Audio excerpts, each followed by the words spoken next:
What's up? J Street Moto here, and welcome to the channel. Thank you so much for taking the time to check this video out. I hope that you find it entertaining and decide you want to come back and watch more. Today is day 11 of a 15-day trip that me and my two best friends took from the Charlotte, North Carolina area to California, specifically the Pacific Ocean, and back. At the end of it, we had done a little over 7,000 miles in about 12 and a half days of riding. We did take 2 days off in California to go tour vineyards and distilleries and hang out with our wives who flew out to meet us. Today we are riding from Bozeman, Montana to Bismarck, North Dakota. And I figured I'd start today off by filling in some pictures that were left out of the Day 10 video series. So that is Juan at that Harley-Davidson dealership we were talking about. That is the nice older couple that we met that bought us around and that donated to the charity while we were at dinner in Bozeman. That is Woody and his wife, who was the sports bar owner who gave us a recommendation for food, etc. If you listened to the other video, that's the pool and spa area in the Lewis and Clark Motel, and there we are getting ready to leave on what would become the infamous hardest day of our trip. Before I get started with day 11, I really hope that you've had the opportunity to go watch the part 1, 2, and 3 from day 10. That was the conversation that I had Juan and David over at the house, and we all poured some drinks and just talked about the trip in a very candid way. And I really think those 3 videos give some insight into the dynamic that exists between the group, as well as, kind of what we all think when we're taking these trips, other than just hearing my opinion and input about it as you're watching these daily videos. So if you haven't watched that series yet, I strongly recommend you go back and do it. It was really good. I thought it was extremely entertaining, and I thought that it really showed kind of who the 3 of us are and how we interact together. Ever since I started putting these videos together from this trip, Day 11 was one of those days that has been kind of looming over me like a dark cloud. I had a hard time. I was really struggling with how am I going to present this day in a way that would help anyone watching this truly understand what this day was like. And I haven't figured out how I'm going to do it yet, so I figured, at this point, I kind of just need to do it. So I'm going to just talk kind of candidly about the day, and hopefully it makes sense and it's coherent. So really the best thing to start with is the positives of this day. So because and when I say that, you have to understand, if you didn't listen to the Day 10 videos, go back and listen to them. All 3 of us would agree, if you were to ask us just randomly, what was the hardest day of your entire 15-day trip, every single one of us would honestly and candidly answer that this day right here was by far the one that stood out as the shittiest day of the entire trip. And there are reasons for that, and we'll get to it. But for me, I thought maybe it might make the most sense to focus on the things that were good about today first. And one thing that was great about this day was we woke up, it was a little overcast, it was kind of cool, which was very welcomed considering, the past week we had spent in the desert in over 100-degree heat riding every day, and there's a fatigue that comes with that. So it was kind of nice to wake up in the morning and be like, oh crap, I've got to put the leather jacket on and maybe even the leather pants, because it's cold out this morning. But it wasn't cold in a way that made it miserable. It was just cold in a way that kind of made it comfortable to ride. And you're seeing it now. We had some beautiful scenery to ride through when we started this day. That section of Montana between Bozeman and the North Dakota state line is just, I mean, there's parts of it that are just absolutely breathtaking. And so, there was that those things were all positive, and they were things that, I look back on that day and go, you know what, if it hadn't been for everything else that happened that day, this really was a good day to ride, at least in the beginning of it. At least we'll call it through lunchtime. That's probably where it turned to be not so good to ride. But we're having, at this point, we're kind of just cruising along and enjoying the scenery, enjoying the fact that we're getting to ride in some nice temperatures. I do want to point this out real quick. Look over to your right and you see all that water there. That's water that's not supposed to be there. Let me state that again, or state it in a more specific way. Based on what I could see when I rode by and what I thought, just using trees as kind of a gauge, that's water that is 6 feet deep at least, in an area that it's not supposed to have water. And that is all the remnants or the evidence of the storm that had come through about a week before we rode through here, that ultimately ended up closing part of Yellowstone National Park. And as far as I know, we're more than a month past when we went through there, and there's still parts of Yellowstone that are closed. I'm talking like roads washed out with people in cars stranded on them, kind of natural disaster kind of stuff going on. And so as we're riding through here, we're passing all these places and we're seeing water standing in areas that it's not supposed to be. And it was just evidence of how destructive Mother Nature really can be when she decides to get angry at you and really, throw you a curveball. And in some ways, honestly, it was kind of a precursor to how the rest of our day was going to go.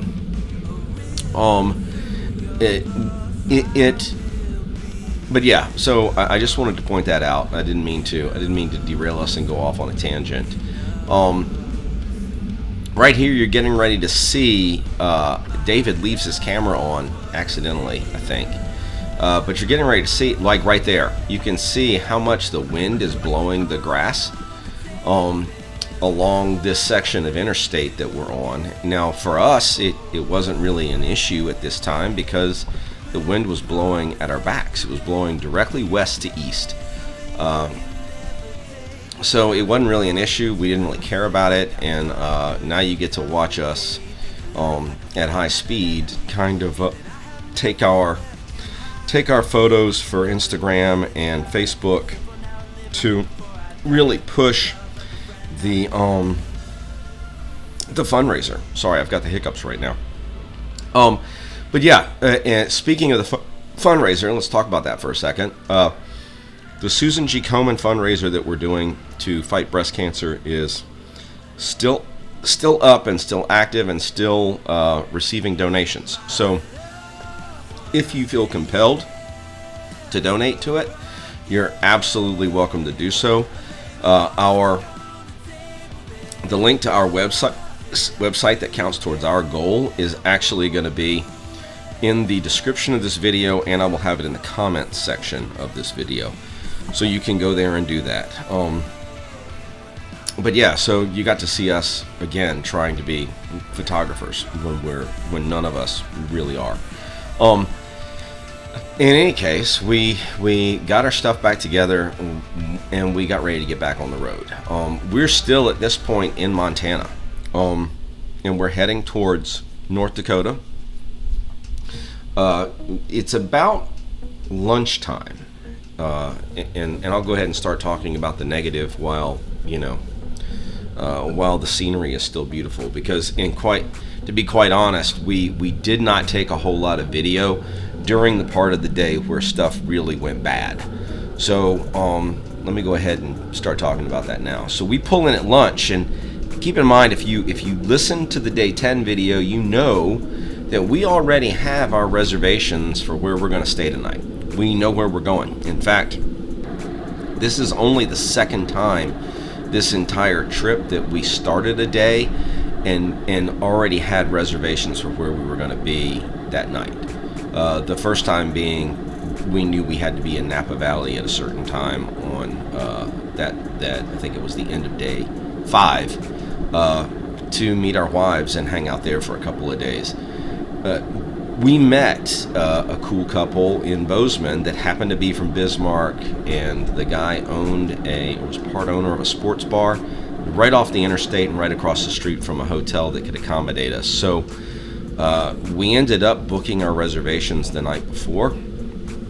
So we knew where we were going to go, and we knew where we were going to eat this night. We just had to get there. That basically was it.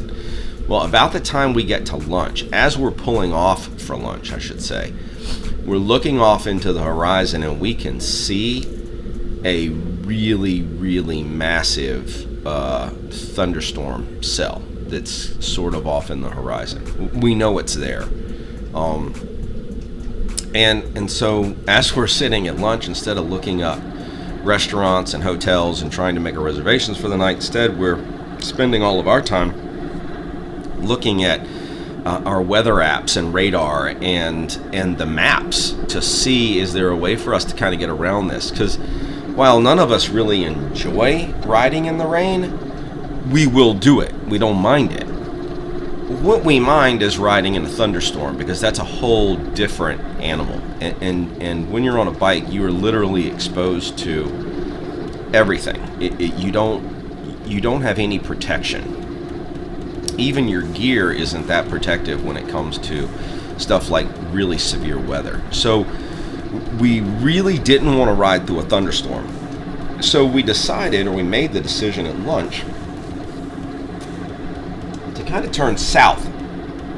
We were at a spot on the interstate where there was a back road we could turn onto, go south for about 80 miles, and then go due east for another 110 miles, and then turn kind of northeast and run another 70 miles back to the same interstate we're on. And we would pick that up about 50 or 60 miles west of where we were going to be for the night. So imagine you're looking at a piece of paper. We're basically going to do a box that goes around where the majority of the bad weather is, where the majority of the thunderstorm cell is, and where it's supposed to be for the next few hours, quite honestly. So we made that decision to turn south. Now, if you'll recall a couple of minutes ago when we were at the rest stop taking photos, I mentioned the wind. Well, we didn't look at it until kind of later in the day. There was a wind advisory, a high wind advisory through most of the areas that we rode through this day. And when I say high wind advisory, it was sustained winds of 45 miles an hour with gusts up to 60. And that is some significant wind when you're on a motorcycle. Now, we couldn't feel it and didn't recognize it because it was behind us. Even as we were stopping for lunch, we were already in that tough of a wind. We just didn't know it because we were heading the direction the wind was blowing. When we left lunch and decided to turn south, all of a sudden that wind became very apparent. And what I mean by that is we're now dealing with it hitting us from the right side. And so you're driving south and you've got 45 mile an hour winds pushing you, literally trying to push you into the next lane. We are here, this is where we're at now. We're already headed south at this point. And you can tell, like you can see Juan, who's there in the middle. Every time you see Juan move over to the left side of the lane, he's not going there by choice. He's going there because the wind is pushing him there. It's a very, very unsettling feeling on a motorcycle when you're running on a road that is one lane each way, when the wind is blowing you into the lane where cars are coming the opposite direction. And you really have a hard time staying where you are. And what I mean by that is you kind of have to lean the bike the way you would to turn it just to go straight. You can kind of see a little of that with David's camera angle here as the wind's buffeting him around. But we're dealing with the wind, and quite honestly, had we not been dealing with the wind, this section of North Dakota was really kind of beautiful to ride through. It was different. It was different than anything we had ridden through to this point. It wasn't really Piedmont, but it wasn't really like big mountains either. It was just these, you'd be riding along, it's farm country, and then all of a sudden you've got rock formations you're driving between. So it was really kind of cool, and had the weather not been so crappy, we probably would have enjoyed this ride. It would have been one of those things where, oh man, I'm glad that we took this course. But the weather put different thoughts in our heads. So we're dealing with that while we go south. As soon as we turn east, the weather's at our back again. So you really don't recognize it, but it was about the time that we turned east when it really started to rain on us. And when I say rain, we got into a lot of rain, like to the point where it was hard for us to manage controlling the bikes and still reach up and turn the camera on and hit record, which is kind of how we had to do it when we were making these videos. So you don't see a lot of that on this. About the next time that you see some real rain that we're riding through is when we're on the interstate and we're facing due east again, so it's the wind's not blowing us around. It was along this section, if you'll remember from the day 10 videos, I talked about how David talked about how we stopped at this little roadhouse in the middle of nowhere because we were all low on gas. It was where his bike fell over. That was along here. This is where this happened. And, you know, again, you know, you're sitting there, you're getting your ass kicked all day long by Mother Nature, or at least for what feels like forever, and you pull into this place and some nice person, some nice old lady tells you, hey, you know, if you can't make it that 13 miles, I'll get my son to come out here with gas tanks and give you gas to make sure that you can make it that 13 miles.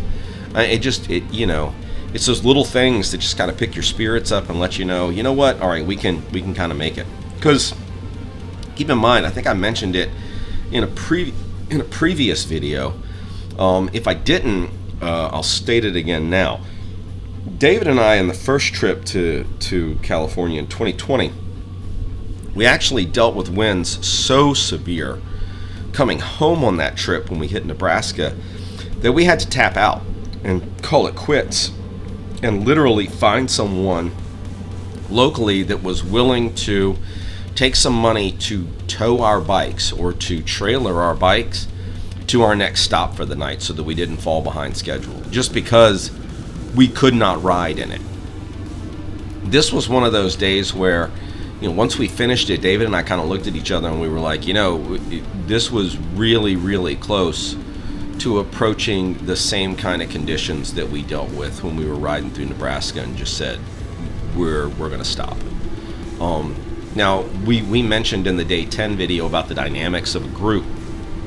And that's one of the things you really have to consider when you're taking a trip like this. There's going to be times potentially where you cannot continue, and if the three of you aren't cohesive, and if the three of you don't have the right dynamic where one of you feels safe enough to say, hey, look, dudes, I don't think I can ride in this, and call it quits, and know that you're not going to get any retribution for that or any criticism for it, it really puts the whole group in jeopardy. And we got very close to that point on this trip. Fortunately for us, by time we were able to get in a position where the wind became not such a problem for us as we finished the day. So we did finish this day successfully, of course, because I'm here talking to you about it. There are the bikes. Mine's in front, Juan's is in the middle, and David's is at the back. We did make it into Bismarck, North Dakota. We ended up going to that bar. Woody came and met us there, hung out with us, had some drinks, got to know us. We got to know him. We just had a pleasant evening that, you know, kind of made up for all the shit that we had dealt with during the day. So in any case, if you like the content, please subscribe to the channel, like the video, click the notification bell. And day 11 or day 12 will be coming out soon. Always ride safe. You think you've got my figured out